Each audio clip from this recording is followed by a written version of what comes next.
Good morning. Welcome to First Parish Unitarian Universalist of Medfield. Welcome to any visitors we have today. Welcome to those who are streaming in from home.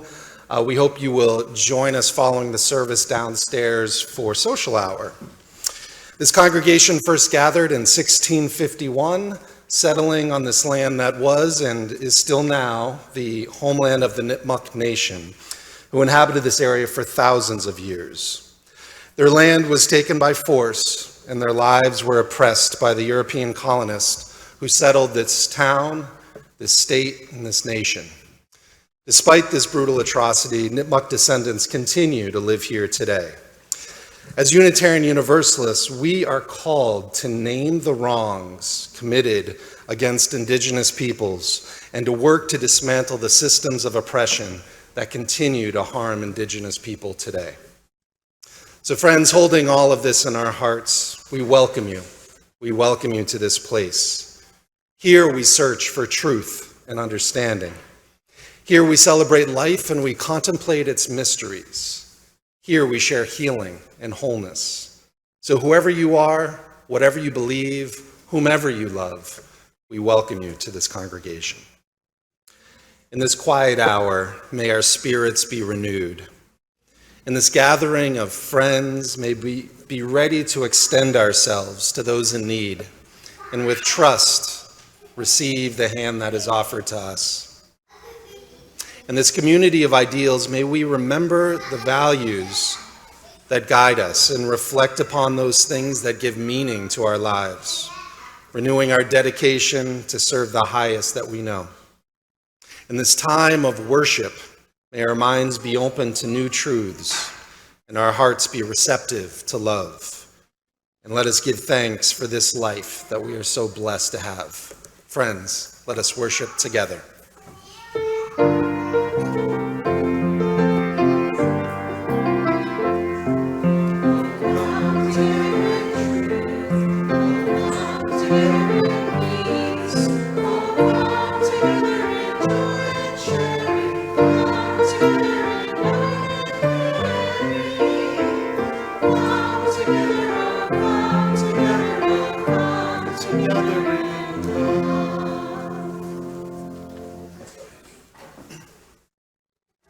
Today's chalice reading is To Be a Unitarian Universalist by Elizabeth Nguyen.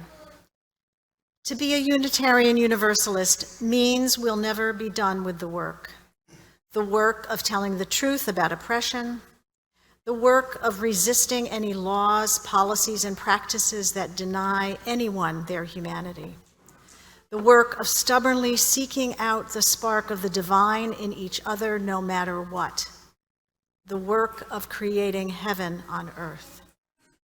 To be a Unitarian Universalist also means we're not alone in the work.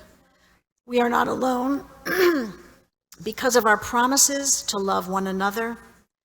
We are not alone because we are companions on the journey.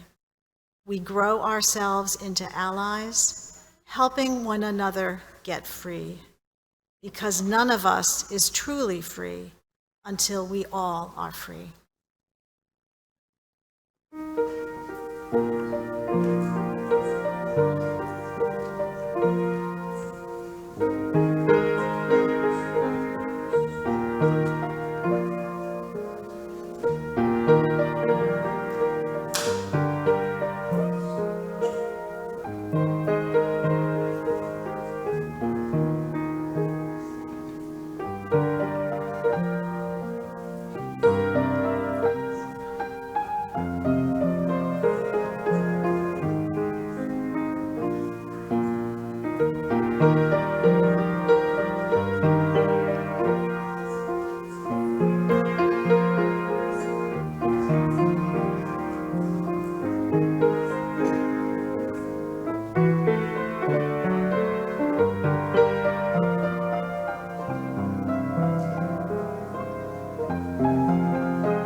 Isn't it wonderful to hear children laughing and talking during the service? It makes me happy.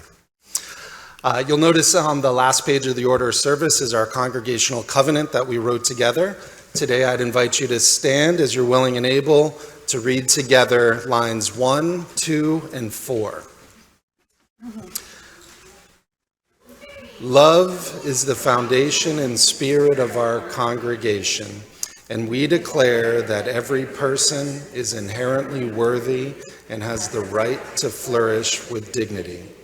As people of goodwill, we covenant with one another to listen to one another with empathy and kindness to build trust. Please remain standing for our opening hymn, number 38, Morning Has Broken.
Be seated.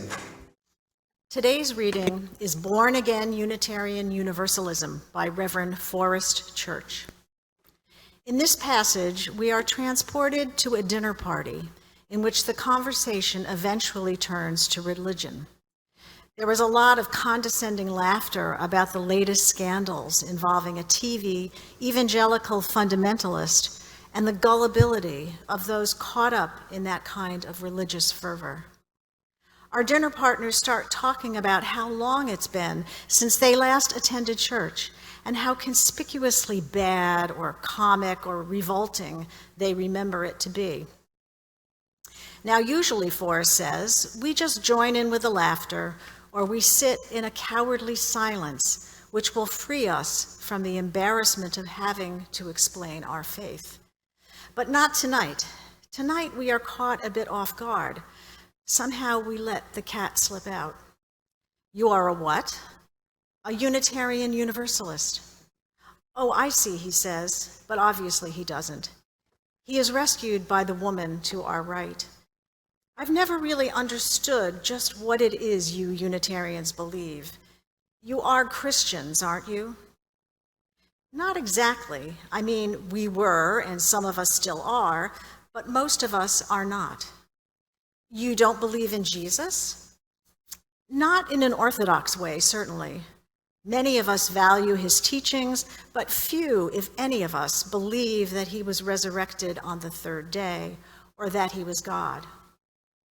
What about immortality?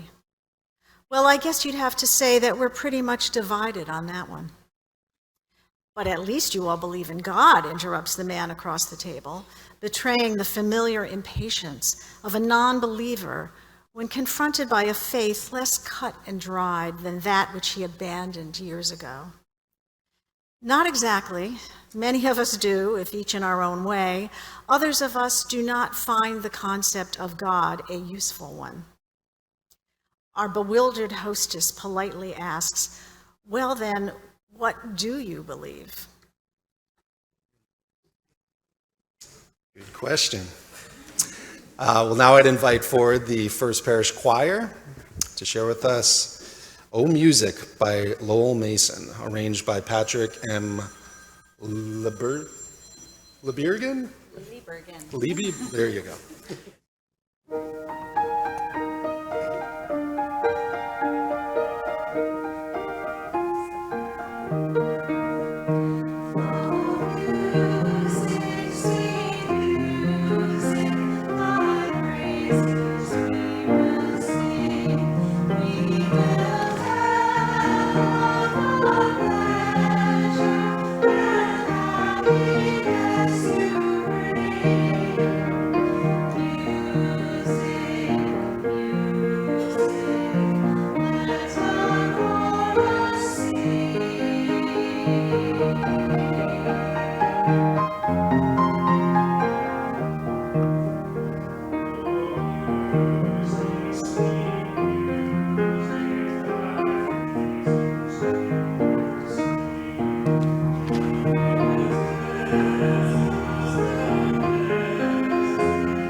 Isn't it wonderful to hear our choir sing?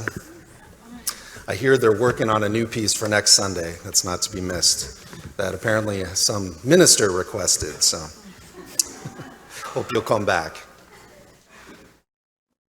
So I wonder, does the reading that Kay shared with us ring true to any of you? Have you ever had those types of conversations?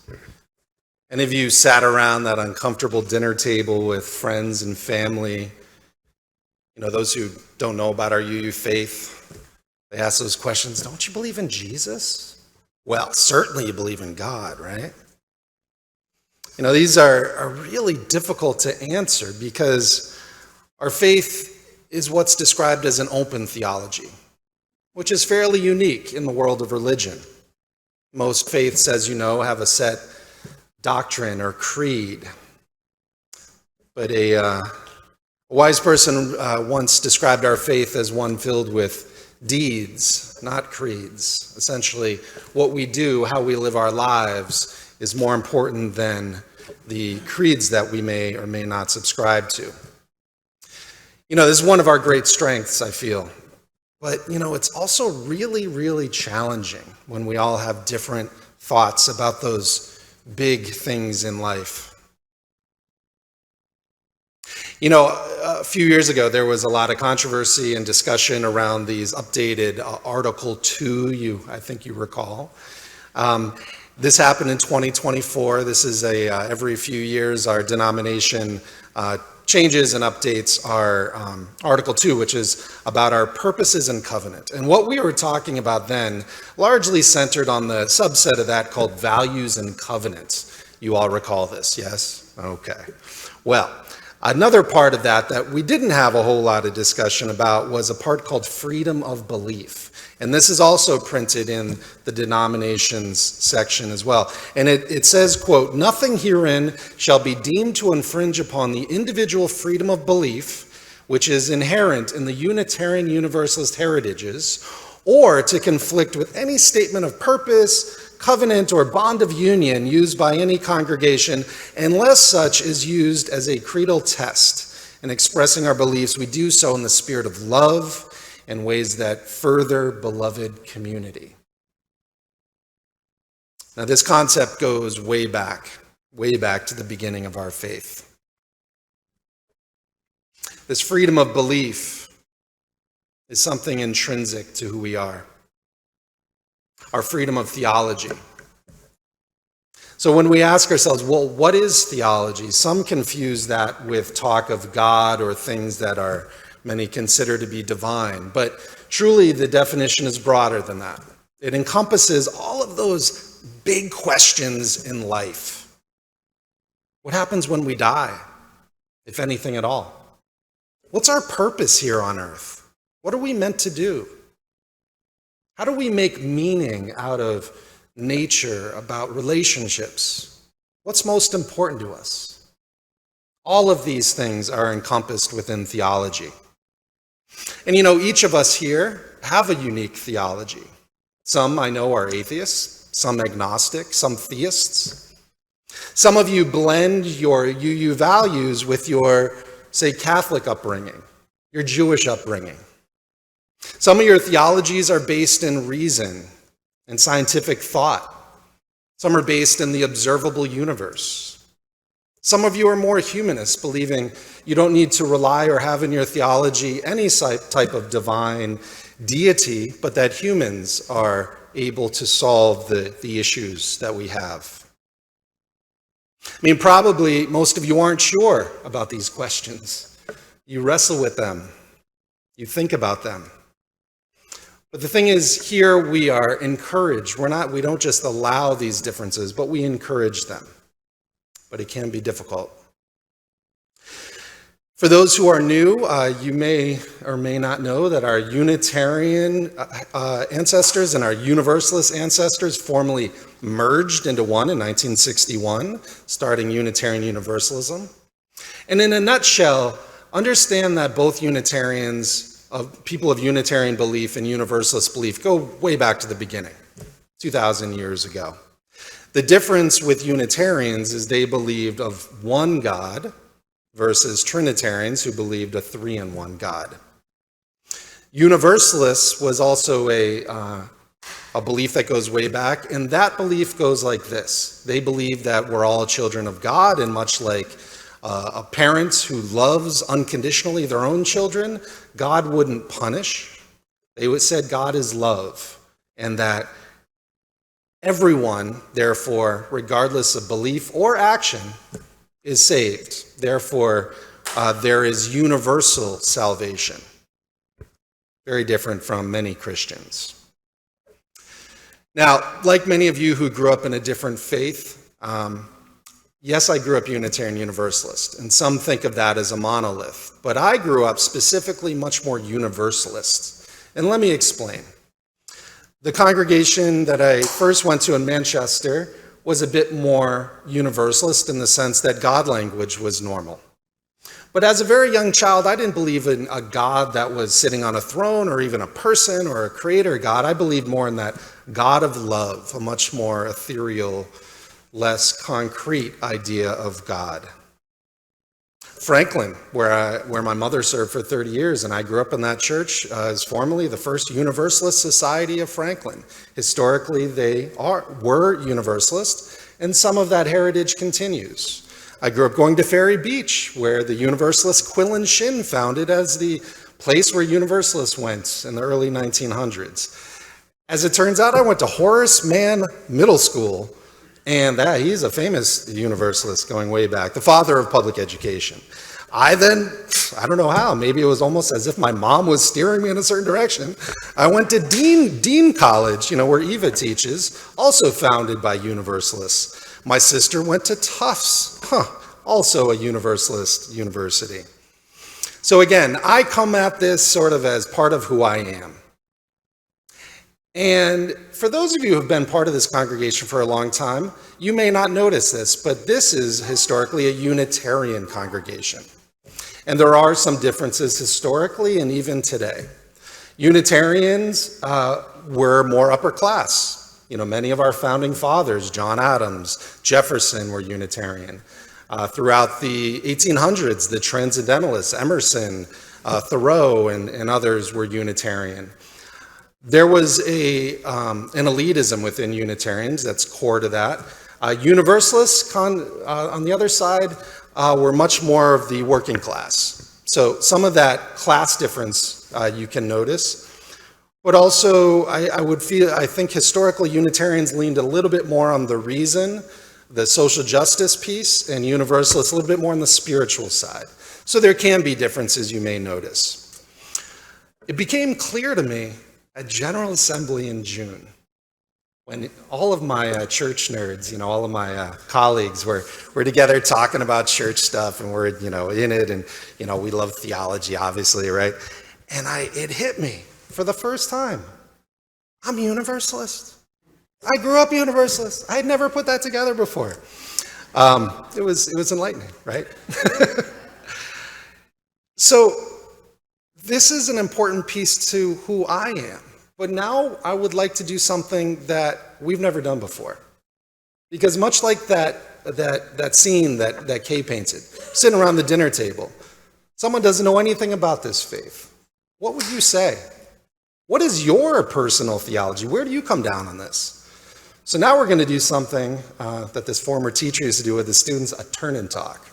So I'd invite you to turn to, groups of 2 or 3, and just for a few moments, I'd like you each to share a bit of your personal theology. There's clearly much more to discuss over the coming hours and weeks and months. But let us pause now into a time of silent meditation.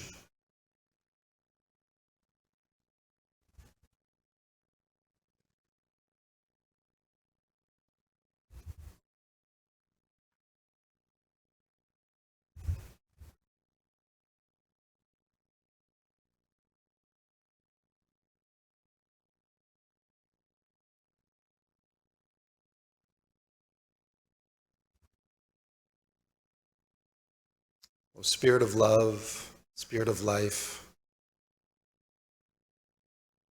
help us to hold all of these beliefs and experiences. Help us to see the spark of life and curiosity within each other. Help us to allow for differences of opinion, honoring each of our individual experiences, and our commitment to be here together in community, a community of support and love.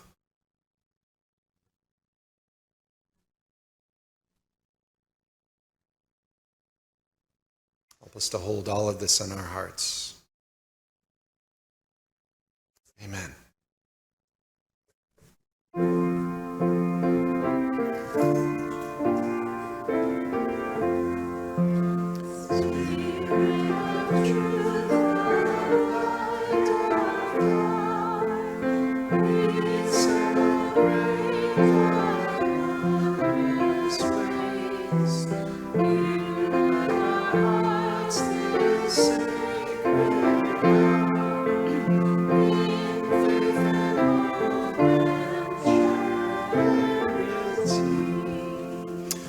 Now I'd invite Don Rolfe forward to introduce this morning's offering.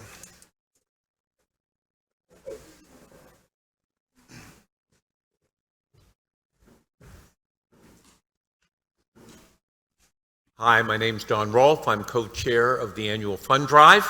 The annual fund drive introduces the offertory service. We just had a discussion, conversation, thought on who we are. I always keep saying 3 things. This community is us being here. This community is what we do. And the third thing that keeps this community strong is how we support it. So we're going to ask you to support not only this community, but also show what we can do by supporting the Medfield Coalition for Suicide Awareness, which will split the donations among. We hope you'll be generous. Thank you so much.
Please rise in body or in spirit for our closing hymn, Go Lift It Up. It's in your teal hymnal, number 1057.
And as we prepare to leave this sacred space, to those who came here seeking the holy, may the holy go with you and be within you. To those of you who came here seeking comfort, may the warmth of an embrace go with you and be with you. To those of you who came here seeking rest and renewal, may the peace of this place and this time go with you and be with you now and forevermore.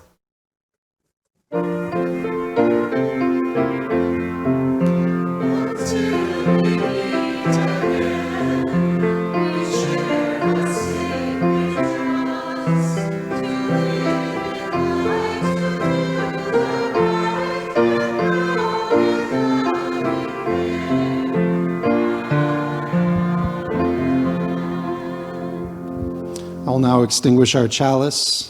May its light and warmth be with us until we meet again. Here ends our worship.